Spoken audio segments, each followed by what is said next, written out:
A critical moment in the Gaza ceasefire. Will peace prevail, or will the conflict reignite? U.S. Vice-President JD Vance has arrived in Israel, aiming to fortify the fragile truce between Israel and Hamas. This visit is part of the Trump administration's strategy to ensure the Gaza ceasefire agreement holds and progresses towards a permanent peace. Vance is tasked with encouraging Israeli Prime Minister Benjamin Netanyahu to initiate negotiations on critical long-term issues. The goal is to end the war with Hamas once and for all. Accompanying him are Steve Witkoff and Jared Kushner, special U.S. envoys who played a pivotal role in brokering the initial deal. Their presence underscores the importance of this mission. However, recent events threaten to undermine these efforts. A violent flare-up on Sunday, which saw the deaths of 2 Israeli soldiers and dozens of Palestinians, has raised concerns. Israel blames Hamas for the attack, which triggered retaliatory airstrikes. Despite this, U.S. President Donald Trump remains optimistic, insisting the ceasefire is on track, but with a stern warning to Hamas. Trump's 20-point Gaza peace plan is at the heart of these negotiations. The second phase involves establishing an interim government in the Palestinian territory, deploying an international stabilization force, withdrawing Israeli troops, and disarming Hamas. Vance, Witkoff, and Kushner are not only pushing for these talks to begin but also ensuring the first phase of the peace plan, the current ceasefire, remains intact.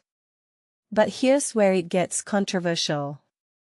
There are concerns that Netanyahu might backtrack on the deal and resume an all-out assault against Hamas. The New York Times reports U.S. officials are worried about this potential outcome.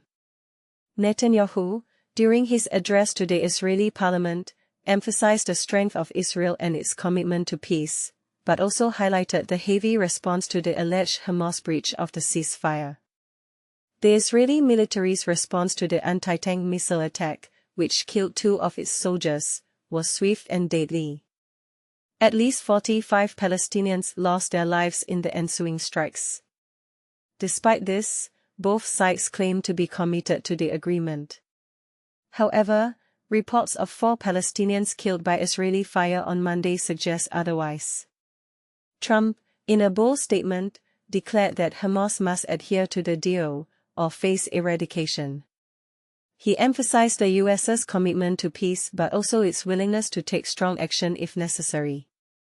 Meanwhile, Hamas's chief negotiator, Khalil al-Hayya, maintains that his group is dedicated to fully implementing the ceasefire agreement. And this is the part most people miss: the human cost of this conflict. The war has claimed the lives of over 68,000 people in Gaza since October 7, 2023. The exchange of hostages and prisoners is a small step towards healing, but the road to peace is long and fraught with challenges. As Vance, Witkoff, and Kushner continue their mission, the world watches with bated breath. Will their efforts bear fruit, or will the cycle of violence persist? What do you think? Is a lasting peace between Israel and Hamas possible?